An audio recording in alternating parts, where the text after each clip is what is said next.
أشرقت نفسي بنور من فؤادي حينما رددت يا رب العباد وانتشت روحي وصار الدمع الحمد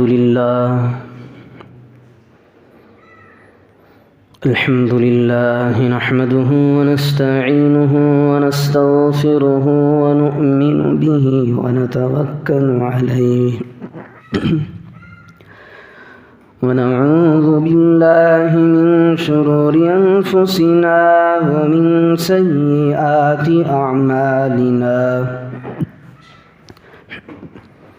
من يهده الله فلا مضل له ومن يضلله فلا هادي له ونشهد أن لا إله إلا الله وحده لا شريك له ونشهد أن سيدنا وسندنا ونبينا وحبيبنا ومولانا محمدا عبده ورسوله أما بعد فقد قال الله تبارك وتعالى في كلامه المجيد والفرقان الحميد بعد أعوذ بالله من الشيطان الرجيم بسم الله الرحمن الرحيم وما الله بغافل عما يعمل الظالمون إنما يؤخرهم ليوم تشخص فيه الأبصار وقال تعالى في موضع آخر إن الله لا يحب الظالمين وقال نبينا صلى الله عليه وسلم اتق دعوة المظلوم فإنها ليس بينها وبين الله حجاب أو كما قال صلى الله عليه وسلم بزرگان محترم، عزیزوں، بھائی، دوست اور بزرگوں، گزشتہ 2 جمعوں سے مظلومین کے حق میں کچھ کلمات کہے جا رہے ہیں، ان پر جو احوال ہو رہے ہیں، حالات جو آ رہے ہیں، اس سلسلے میں کچھ باتیں بھی آ رہی ہیں۔ اب سوال یہ ہے، مظلومین جو اپنے اوپر ظلم کو سہتے جا رہے ہیں اور ظالم اپنا سینہ تان کر کے کھڑا ہوا ہے، غرور تکبر کے اندر مبتلا ہے، یہ آخر کب تک ظلم کرتا رہے گا؟ تو اللہ رب ذوالجلال نے اس امت کے لیے اپنے کلام مجید کے اندر چند باتوں کا ذکر کیا ہے تاکہ امت ان پر غور کرے، ان کو سوچے اور یہ نہ سمجھے کہ ظالم کا سر ہمیشہ اونچا رہے گا۔ بہت ساری مثالیں اگر قرآن کریم کے اندر ہم ٹٹولیں گے کہ ہم سے پہلے جتنی امتیں یعنی جو سرکش تھیں، جابر تھیں، ظالم تھیں، جنہیں اپنی تکبر اور گھمنڈ کے اندر وہ مبتلا تھیں، اپنی طاقت پر، اپنے زور پر انہیں بڑا فخر تھا، یہ سمجھتی کہ دنیا کے اندر ہم جیسا کوئی طاقتور نہیں ہے، ہمارے مقابل آنے کی کسی کے اندر صلاحیت نہیں ہے اور کوئی ہمارے طرف نظر اٹھا کر بھی نہیں دیکھے گا۔ ایسی بھی بستیاں گزری ہیں، ایسے اقوام بھی چلے گئے ہیں، اللہ رب ذوالجلال نے ان کا تذکرہ کیا ہے۔ میں مثال کے طور پر آپ حضرات کے سامنے 2-3 ایسی قوم ہیں جن کے بارے میں اللہ رب ذوالجلال نے ان کے واقعات کو بیان کیا ہے، جو گنہگار تو تھیں، برائیوں کے اندر ملوث تھیں، لیکن ظالم تھیں۔ ایک قوم حضرت نوح کی گزری ہے، دوسری حضرت لوط کی قوم بھی گزری ہے، تیسری قوم شعیب اور قوم صالح بھی گزری ہے۔ اللہ رب ذوالجلال نے قرآن کریم کے اندر واقعات کو بیان کر کے یہ امت مسلمہ کے حوالے کیا ہے تاکہ یہ دیکھ لیں کہ ظالم کا انجام بہت ہی بھیانک ہوگا۔ ظلم کب تک کر سکتا ہے؟ ایک دن وہ کڑی بھی آئے گی، اس پر رب ذوالجلال کی گرفت ہوگی، پکڑ ہوگی، اللہ رب ذوالجلال کا پنجہ بھی ہوگا کہ ان پنجوں سے یہ نکل نہیں پائے گا۔ حضرت نوح علیہ السلام کی قوم کو اٹھا کر کے پڑھ لے۔ حضرت نوح علیہ السلام کی دعوت کو ان کی قوم جب ٹھکرائی، دین کی باتوں کو انہوں نے ٹھکرایا، اب جب پانی سر سے اونچا ہو گیا تو اللہ رب ذوالجلال نے کہا کہ نوح جاؤ، جا کر کے اپنی بستی میں اپنی جگہ پہ رہ کر کے کشتی کو تیار کرو۔ حضرت نوح علیہ السلام کی قوم گنہگاری کے ساتھ ساتھ اپنے آپ پر بڑا اترایا کرتی تھی، تو اللہ رب ذوالجلال کے حکم پر حضرت نوح علیہ السلام نے خشکی پر یعنی زمین پر رہ کر کے ایک بڑی کشتی کو تیار کی۔ جب ظالم لوگ وہاں سے گزرتے، کفار اور مشرکین گزرتے، اللہ کا انکار کرنے والوں کا وہاں پر سے گزر ہوتا تو حضرت نوح علیہ السلام کو نشانہ بناتے، کہتے کہ نوح تم تو پاگل ہو، کشتی وہاں پر چلائی جاتی ہے جہاں پر پانی موجود ہوتا ہے، یہ کون سی حماقت ہے کہ تم نے کشتی تیار کی ہوئی ہے، وہ بھی باہر نہیں بر پر یعنی زمین پر تم تیار کر رہے ہو۔ ٹھٹا کرتے، مذاق کرتے، ان پر ہنس کر کے چلے جاتے تو حضرت نوح علیہ السلام اور ان کے جو حواری ہیں وہ کہتے کہ آج تم ہم پر ہنس رہے ہو، ایک دن آئے گا ہم تم پر ہنسیں گے۔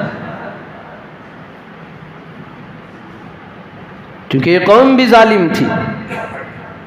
عربی کے اندر ظلم کا جو لفظ ہے اس کا معنی آتا ہے وضع الشیء فی غیر محلہ، کسی چیز کو اس کی جگہ میں نہ رکھنا یہ ظلم ہے۔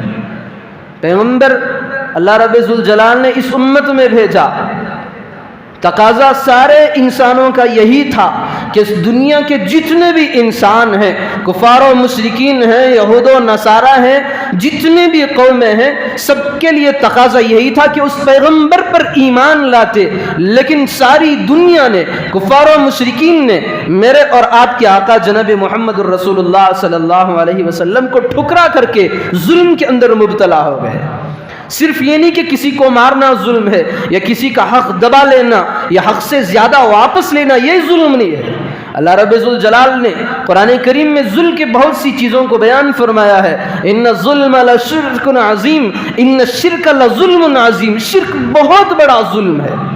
ایسا سمجھیں کہ ظلم ایک تناور درخت ہے، ایک بہت بڑا درخت ہے ظلم کا، اور جتنے ہزاروں اس کی شاخیں ہیں، یعنی ظلم کی کئی ساری قسمیں ہیں۔ تو میں بتا رہا تھا کہ جو قوم اپنے نبی پر ایمان نہیں لاتی وہ بھی ظلم کر رہی ہے۔ تو حضرت نوح علیہ السلام کی قوم جب وہاں سے گزرتی، حضرت نوح علیہ السلام سے ٹھٹا کرتی، اور حضرت نوح علیہ السلام کا بیٹا بھی ایسا تھا جس کی ذہنیت کفاروں سے ملی ہوئی تھی، اور لوگوں کو دعوت دیتے رہے۔ حضرت نوح علیہ السلام مومنوں کو بلاتے رہے اور کہا کہ ان کے نرغے میں نہیں آنا، اللہ کی ذات پر بھروسہ تمہارا ہے اور اس کو برقرار رکھنا ہے۔ پھر اپنے بیٹے کے پاس بھی گئے۔ حضرت نوح علیہ السلام نے اپنے پیارے بیٹے سے کہا، اے لاڈلے، جس خدا پر میں ایمان لا چکا ہوں، میری قوم ایمان لائی ہے، تو بھی اس خدا کے پر ایمان لے آ، ورنہ دنیا کی کوئی طاقت تجھے روک نہیں سکتی۔ جب اللہ کا عذاب آ دھمکے گا، کوئی طاقت ایسی نہیں ہے کہ اللہ کے عذاب کو روک کر کے دکھائے۔ چونکہ حضرت نوح علیہ السلام کا جو لڑکا تھا اس کی ذہنیت بھی کفار و مشرکین جیسی تھی، تو قرآن نے اس کے الفاظ کو نوٹ کیا ہے۔ حضرت نوح علیہ السلام نے کہا، یا بنی ارکم معنا ولا تکم مع الکافرین، اے میرے لاڈلے ہمارے ساتھ کشتی میں سوار ہو جا، کافروں کے ساتھ نہ بن جا۔ کافروں کا دماغ اختیار نہ کر، کافروں کے حوالے مت ہو جا۔ تو ان کا بیٹا کہنے لگا، چونکہ کافر والا دماغ تھا تو اس نے کہنے لگا سآوی الی جبل یعصمنی من الماء، ابا جان آپ فکر نہ کریں، اللہ کا عذاب آئے تو آئے، میں ایسے اونچے پہاڑ پر جا کر کے پناہ لوں گا، وہاں پر اللہ کا پانی اور طوفان تو کیا کوئی چیز وہاں تک نہیں آئے گی۔ باپ بیٹے کی یہ گفتگو ہو رہی تھی۔ وحال بینہما الموج، اللہ رب ذوالجلال نے ایک پانی کو ان کے درمیان میں حائل کر دیا، ایک موج آئی اور اسے اڑا کر کے لے گئی۔ ایسا سخت اللہ رب ذوالجلال کا اس پر عذاب نازل ہوا تھا۔ اللہ رب ذوالجلال قرآن کے اندر بھی فرماتا ہے فَفَجَّرْنَا الْأَرْضَ عُيُونًا، ہم نے زمین کو پھاڑ کر کے چشمے ابال دیے۔ اور آسمان سے اللہ نے کہا، پھر اللہ کہتا ہے فَفَتَحْنَا أَبْوَابَ السَّمَاءِ بِمَاءٍ مُنْهَمِرٍ، آسمان کے اندر جتنے دروازے تھے سارے برسات کے لیے ہم نے کھول دیے۔ فَالْتَقَى الْمَاءُ عَلَىٰ أَمْرٍ قَدْ قُدِرَ، اور پانی ایسا جم گیا کہ حضرت نوح اور ان کی کشتی والوں کے علاوہ روئے زمین پر ایک کا بھی نام و نشان باقی نہیں رہا تھا۔ صرف ایک نہیں، اللہ رب ذوالجلال جا بجا واقعات کی شکل میں امت کے دلوں کو جھنجھوڑنا چاہتا ہے اور یہ بتلا دینا چاہتا ہے کہ دنیا کی طاقت جب ظلم کی انتہا کر دے تو پھر وہاں سے اللہ رب ذوالجلال کی طاقت اترتی ہے، پھر اپنے شکنجے میں پھانس لیتی ہے، پھر وہاں سے ظالم اپنے سر کو اللہ کے پنجے سے نکال نہیں سکتا۔ دوسرے نمبر پر آئے تو اللہ رب ذوالجلال قوم لوط کا تذکرہ کرتا ہے۔ قوم لوط وہ بھی بدکاریوں کے اندر ملوث رہنے والی قوم تھی۔ جب حضرت لوط علیہ السلام ڈرانے کے لیے جاتے تو حضرت لوط علیہ السلام پر لعن تشنیع کرتی، انہیں برا بھلا کہتی، انہیں ڈراتی دھمکاتی۔ پھر اللہ رب ذوالجلال نے اس کے بارے میں بھی کہا وَأَمْطَرْنَا عَلَيْهِمْ حِجَارَةً مِّن سِجِّيلٍ، ہم نے آسمان سے نوکیلے پتھر برسا ہے۔ آج بھی کہتے ہیں کہ جارڈن کے ایک علاقے کے اندر وہاں پر بھی اس کی آج بھی نشانیاں موجود ہیں، ہو سکتا ہے کہ ہو، یہ بھی ہو سکتا ہے کہ نہ ہو، لیکن بتایا تو جاتا ہے کہ جارڈن کا ایک علاقہ ہے، اس بستی وہاں پر آباد تھی، لیکن آج بھی ہزاروں سال گزرنے کے باوجود جب بیچ میں راستہ پڑتا ہے اطراف میں نہ درخت ہیں نہ پیڑ پودے ہیں، صرف پتھروں کی برساتیں نظر آتی ہیں، کالے کالے موٹے موٹے نشانات پڑے ہوئے ہیں۔ اگر آج کوئی بندہ ان چیزوں کو دیکھ لے تو آج بھی ہزاروں سال گزرنے کے باوجود اس کا دل کانپ اٹھتا ہے، تو ان پر کیا بیتی ہوگی جب ہزاروں سال پہلے اللہ رب ذوالجلال نے پتھروں والی بارش کو برسایا تھا۔ پھر باری آتی ہے قوم شعیب، قوم صالح کی۔ ایسی قوم تھی حضرت شعیب علیہ السلام کی، وَتَنْحِتُونَ مِنَ الْجِبَالِ بُيُوتًا آمِنِينَ، اور انہیں بڑا ناز تھا۔ حضرت شعیب علیہ السلام کی قوم کے اندر بڑی بیماری یہ تھی کہ ناپ تول میں کمی کرتے، ناپ تول میں کمی کرنا یہ بھی ظلم ہے۔ حضرت شعیب علیہ السلام بار بار ٹوکتے، ان کی تنبیہ کرتے، عذاب الہی کے تھرو سے ڈراتے کہ بھائی اس طرح نہ کیا کریں، اللہ رب ذوالجلال کا غضب جھلک اٹھے گا، پھر تم پر اللہ کا عذاب آ گرے گا۔ پھر قوم صالح کی باری ہے، انہوں نے بھی ایسا ہی کہا۔ وہ کہنے لگے جو نوح کی قوم تھی ان پر جو پانی آیا وہ پانی ہم پر آئے گا، یا لوط پر جو آسمان سے نوکیلے پتھر برسائے گئے وہ ہم پر گرے گے، چاہے وہ اللہ کا عذاب پانی کی شکل میں آ جائے یا پھر نوکیلے پتھروں کی شکل میں آ جائے، ہمارا کچھ بگاڑ نہیں سکتا، ہم تو بڑے پہاڑ کے اندر رہتے ہیں۔ خود قرآن اس کی گواہی دیتا ہے کہ وہ اتنے بڑے، اس زمانے کے اندر بہت بڑی ہستیاں شمار کی جاتی تھی، جس طرح آج امریکہ اپنے آپ کو سپر پاور ٹیکنالوجی میں سب سے بڑا اپنے آپ کو بڑا سمجھنے لگتا ہے، اس زمانے کے اندر یہ قوم بھی بڑی طاقتور اپنے آپ کو سمجھ دی جاتی تھی، غرور کے اندر مبتلا تھی۔ تبھی تو قرآن کہتا ہے اتنی ٹیکنالوجی تھی ان کے اندر، وہ اپنے ہاتھوں سے پہاڑ کو نوچ کر کے کسی بھی طریقے سے اس کے اندر ایک ایک پہاڑ ایک ایک آدمی کے لیے کافی ہو جاتا تھا۔ ذرا تصور کریں، ایک پہاڑ ایک آدمی کے لیے کافی ہو جاتا تو کتنی بڑی طاقتور قوم تھی، کتنے بڑے ان کے مجسمے تھے، ان کے قد کتنے لمبے ہوتے. تو وہ کہنے لگے ہم پر کیا جو طوفان نوح کو جو عذاب آیا وہ آئے گا، یا قوم لوط پر جو برسات ہوئی پتھروں کی وہ برسات ہم پر آئے گی؟ جو بھی آ جائے کچھ ہماری بگاڑ کا ذریعہ کوئی بھی نہیں بنے گا، یعنی ہماری بگاڑ نہیں آئے گی. تو اللہ رب ذوالجلال نے نہ پانی کو بھیجا، نہ آسمان سے پتھروں کی بارش کی، بلکہ اللہ رب ذوالجلال کہتا ہے فَعَتَوْا عَنْ أَمْرِ رَبِّهِمْ فَأَخَذَتْهُمُ الصَّاعِقَةُ وَهُمْ يَنظُرُونَ. جب اس قسم کے الفاظ اس قوم کے اندر سے نکلے تو اللہ رب ذوالجلال نے اپنے فرشتوں میں سے، لاکھوں کروڑوں تعداد کے فرشتے ہیں لیکن ایک فرشتے کی طاقت دیکھے اللہ رب ذوالجلال نے اس قوم پر بھیجا. رات کا وقت تھا، فرشتے کی ایک اور چیخ و پکار تھی. صبح میں جب اٹھ کر کے دیکھا گیا تو ساری کی ساری قوم سوئی ہوئی ہے، یعنی تباہ و برباد ہو چکی ہے. ایسی چیخ تھی فرشتے کی کہ اگر چیخ بندہ سن لیتا اس چیخ کی آواز کو تو اس کا بھیجا نکل کر کے ناک کے ذریعے سے باہر آ جاتا. صرف ایک چیخ و پکار. تو ذرا سمجھے کہ اللہ رب ذوالجلال کی طاقت کتنی بڑی ہے. ایک فرشتے کے اندر اتنی طاقت ہے تو سارے فرشتوں کی طاقت کتنی ہوگی، سارے فرشتوں کے مالک کی طاقت کتنی ہوگی، کائنات کو سنبھالنے والے کی طاقت کیا ہوگی. آج جو یہ اسرائیل ظلم کی انتہا کو پہنچ چکا ہے، مظلوم فلسطینیوں پہ بمباری کے اندر تلا ہوا ہے، ان کے مکانات کو ڈھایا جا رہا ہے.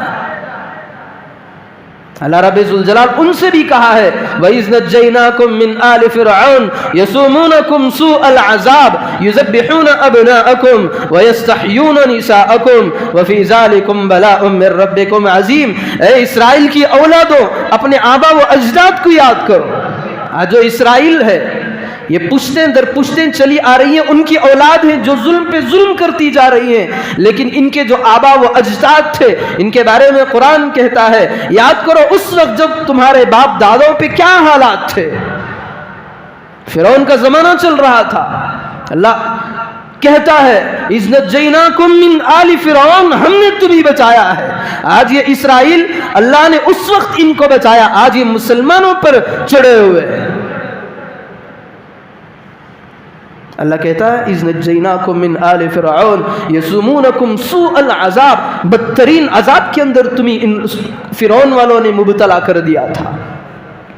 قبطی اس وقت طاقتور قوم تھی، فرعون کے ماننے والے بڑے ظالم تھے، جابر تھے، سرکش تھے، بڑے نکمے تھے. یہ بنی اسرائیل پر بڑا ظلم کیا کرتے تھے.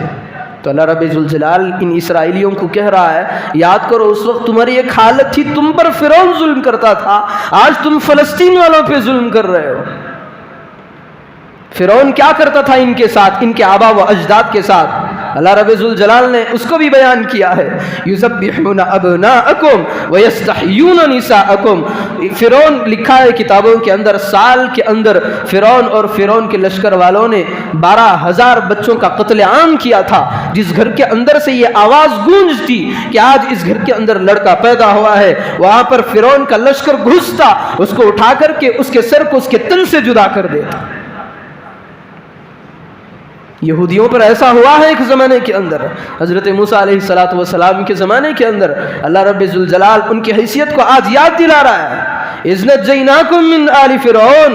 اے ظالموں، کمبختوں، ناہنجروں، یاد کرو اس وقت کو جب تم پر بھی ایک زمانہ ایسا تھا کہ تمہارے لڑکوں کو چن چن کر فرعون کے لشکر والوں نے مارا تھا.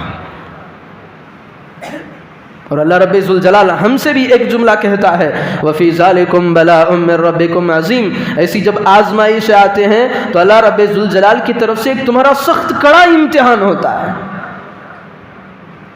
اگر آج اسرائیل دوسرے ملکوں کے بل بوتے پر ظلم کر رہا ہے تو کوئی یہ تعجب کی بات نہیں ہے. اس سے پہلے فرعون نے بھی اس طرح کے ظلم دنیا والوں کو دکھا کر کے چلا گیا ہے. ایسے ماحول میں اللہ رب ذوالجلال کا کلام کہتا ہے، اللہ رب ذوالجلال کے جو احکامات ہیں، شریعت محمدیہ کے جو احکامات ہیں وہ کہتے ہیں ایسے اوقات کے اندر اپنے دلوں کے اندر بزدل پن کو اختیار نہ کرنا. یہ سمجھنا کہ کسی کے چیتڑے اڑ رہے ہیں، کسی کے گوشت کے ٹکڑے اڑ رہے ہیں، یہاں تم بزدل بن جاؤ۔ اللہ رب ذوالجلال فرماتا ہے مسلمانوں اپنی اللہ پر یقین رکھو، یا ایھا الذین آمنوا ادخلوا فی السلم کافہ، اسلام کے اندر پورے کے پورے اتر جاؤ۔ اور جو عزت ہم لوگوں کو ملی ہے یہ مرغن غذاؤں سے نہیں ملی ہے، قیمتی لباس پہننے میں نہیں ملی ہے، دوسروں کے تلووں کو چاٹنے میں نہیں ملی ہے، یہود و نصارہ کے طریقوں پہ چلنے میں نہیں ملی ہے۔ اللہ رب ذوالجلال نے جو ہمیں یہ مرتبہ، یہ مقام، یہ عزت، یہ شہرت، یہ بلندی اور سرخ روئی عطا فرمائی تو محض اسلام کی بنیاد پر عطا فرمائی ہے۔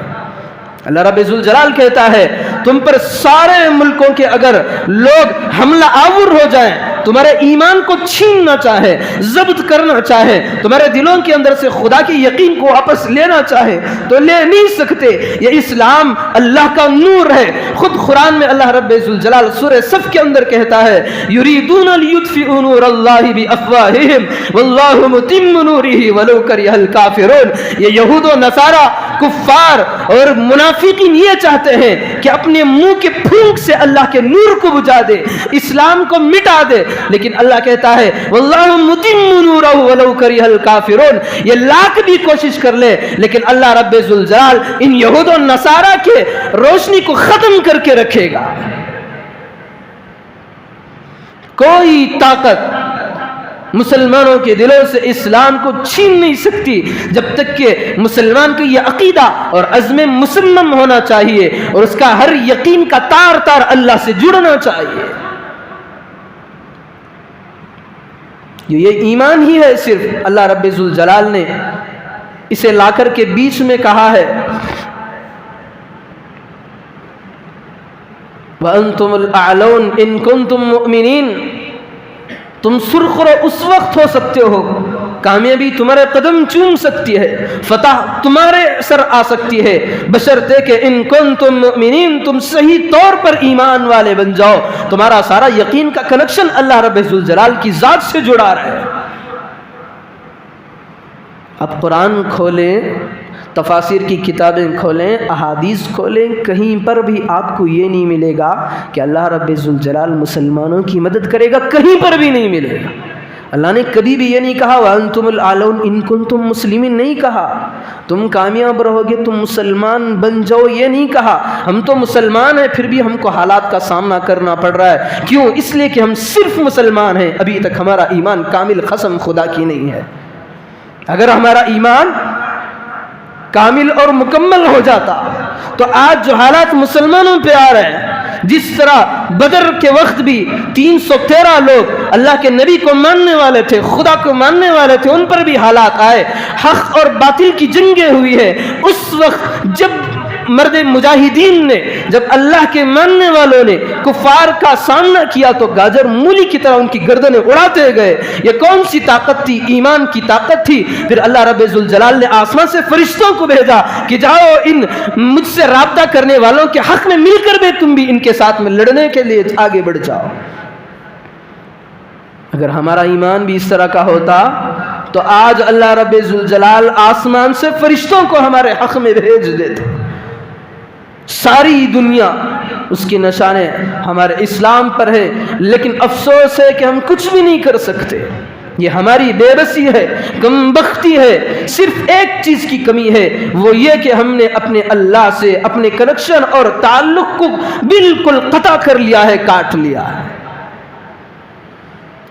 اور اللہ کے پیارے حبیب صلی اللہ علیہ وسلم کا فرمان ہے، جو آج مظلومین ہیں، جن پہ ظلم کی انتہا ہو چکی ہے، اللہ رب ذوالجلال کے پیارے حبیب صلی اللہ علیہ وسلم کا فرمان ہے لا تزال، مسلسل قیامت تک ایک جماعت ایسی رہے گی جو بیت المقدس، مسجد اقصی کی حفاظت کی خاطر اس کے آس پاس لڑتی رہے گی، اور ساری دنیا ان کے خلاف ہو جائے، ان کی برائی کرنے لگ جائے، لیکن انہیں کچھ ان کا نہیں بگڑے گا۔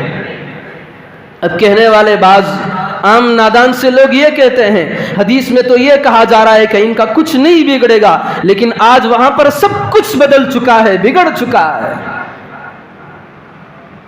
دن کے اندر سینکڑوں جنازے اٹھ رہے ہیں، جن کے بچوں سے باپ کا سایہ ختم ہوتا جا رہا ہے، ماؤں کے کلیجے پھٹ کر کے منہ سے نکل رہے ہیں، ایک ایک قبر کے اندر 35 لاشوں کو رکھ کر کے دفن کیا جا رہا ہے، سب کچھ بگڑ چکا ہے۔ لیکن یہاں پر حدیث کے اندر یہ بتایا جا رہا ہے کہ ان کے اندر کچھ نہیں بگڑے گا، لیکن اب فلسطین کی حالت کو دیکھیں تو سب کچھ بگڑ چکا ہے۔ میرے بھائی، یہ دنیا کے اسباب ہیں، عمارتوں کے بگڑنے سے سب کچھ بگڑنا نہیں ہوتا۔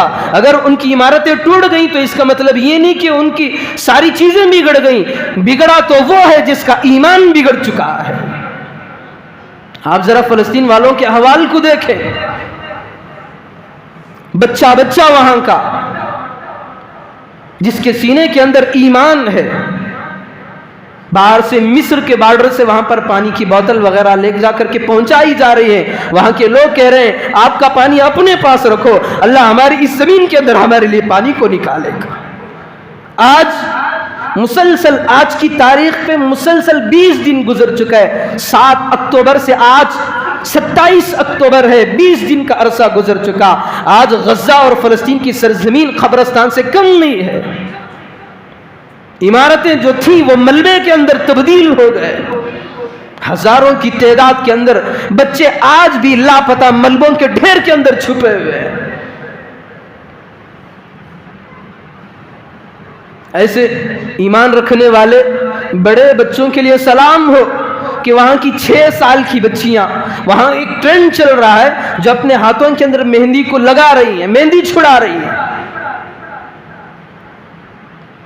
ایسے ماحول میں بھی یہ بکے ہوئے کمبخت میڈیا جو دجالی میڈیا ہے، ان کے زخموں پر نمک چھڑکتے ہوئے پوچھتا ہے کہ یہ تمہاری عمارتیں اتنی بڑی بڑی تباہ ہو گئی، تمہارے خاندان ملیا میٹ ہو گئے، مٹی کے تلے دبے ہوئے ہیں، پھر تمہاری عمارتیں کب آئیں گی؟ تو ان فلسطینیوں کے جواب کو ذرا سنیں، وہ کہتے ہیں عمارتیں کل تھی آج نہیں رہیں گی، آج ہے کل نہیں رہیں گی، اللہ کل بھی تھا آج بھی آگے بھی رہے گا، جو اللہ ہماری عمارتوں کو ہمارے حوالے کیا تھا وہ اللہ اتنی طاقت رکھ سکتا ہے کہ کل دوبارہ ہمارے عمارتوں کو واپس لے کر آئے۔ ان کے ایمان کو ذرا دیکھیں، آنکھوں کے سامنے اموات کو برداشت کر رہے ہیں۔ آج ہم سے ایک چائے دیر ہو جائے چائے پینے کی تو ہمارا کلیجہ پھٹ جاتا ہے، ناشتے میں دیری ہو جائے تو سارے گھر کو اپنے سر پر اٹھا لیتے ہیں، لیکن داد دینی چاہیے ان مظلوموں کی۔ 6 سال کی بچیاں، 6 سال کی، ہمارے اس زمانے کے اندر دیکھا جائے 6 سال کے لڑکے اور لڑکیوں کو مٹیوں کے اندر، ریتوں کے اندر ہمارے 6 سال کے لڑکے اور لڑکیاں بچے کھیلنے کے اندر ملوث رہتے ہیں، لیکن وہاں پر اب فی الحال یہ ٹرینڈ چل رہا ہے کہ ہر ہاتھوں کے اندر مہندیوں سے ڈیزائن کیا جا رہا ہے، بچے ڈیزائن کر رہے ہیں، اپنے ناموں کو لکھ رہے ہیں۔ پوچھنے والے نے پوچھا کہ وہاں پر تو بمباری ہو رہی ہے، آپ کے علاقوں کے اندر میزائل گرائے جا رہے ہیں، گولیوں کی برسات ہو رہی ہے، آپ تو مہندی کے ذریعے اپنے ہاتھ پر نام لکھ رہے ہو۔ تو وہ بچیاں کہتی ہیں بمباریاں تو ہوتی رہیں گی، آئندہ بھی ہوئیں گی، میزائلز گر رہے آئندہ بھی گریں گے، لیکن ہم اس دھرتی پہ رہیں گے، اللہ کی ذات پر ہمارا یقین ہے، لیکن اپنے ہاتھوں میں، ہتھیلیوں میں اس لیے اپنے ہاتھوں کو، ناموں کو ہم لکھ رہے ہیں، اگر ہماری چیتڑے اڑ جائے تو ہمارے ماں باپ اگر شکل نہ پہچانے تو کم از کم ہاتھ کے ذریعے سے ہمارے نام سے ہماری لاشوں کو پہچانیں گے۔ جب بندہ کوئی ان چیزوں کو سنتا ہے تو بے اختیار اس کی آنکھوں سے آنسو نکل پڑتے ہیں، اگر درد والا کلیجہ ہے تو اس کا کلیجہ پھٹ جاتا ہے۔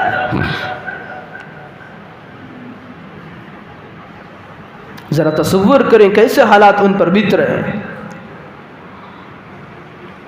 پھر بھی ڈٹے ہیں۔ کسی ویڈیو کے اندر آپ کو یہ نہیں ملتا کہ دنیا والوں ہماری مدد کے لیے آؤ۔ وہیں کا ایک باشندہ جس کی عمارت اس کی آنکھوں کے تباہ ہو کر کے رکھ دی گئی، بچوں کو، ان کے جنازوں کو اپنے سینے سے لگا کر کے کفن میں لپٹا ہوا ہے، اس سے پوچھتا ہے کوئی آ کر کے تم پر کیا بیت رہی ہے؟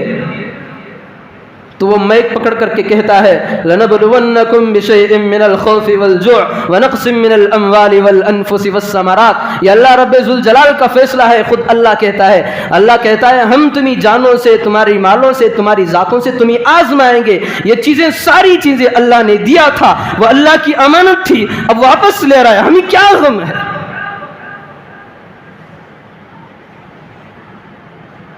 سننے میں بڑا درد لگتا ہے، لیکن ان پر جو ان کے دلوں پہ جو اثر کر رہا ہے، اس کے باوجود ان کے منہ سے اس طرح کے کلمات کو نکال دینا، قرآنی آیات کو پیش کر دینا، یہ بتاتا ہے کہ وہ کامل ایمان والے ہیں۔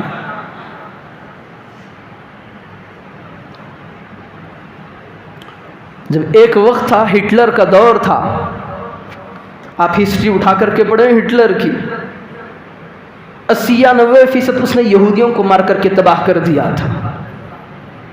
اس وقت جب ہٹلر ان کا قتل عام شروع کر دیا تھا کہ یہ اسرائیل، یہ یہودی دنیا کے اندر رہا ہے، اس نے قسم اٹھائی تھی کہ دنیا کے اندر میں کسی یہودی کو زندہ نہیں چھوڑوں گا۔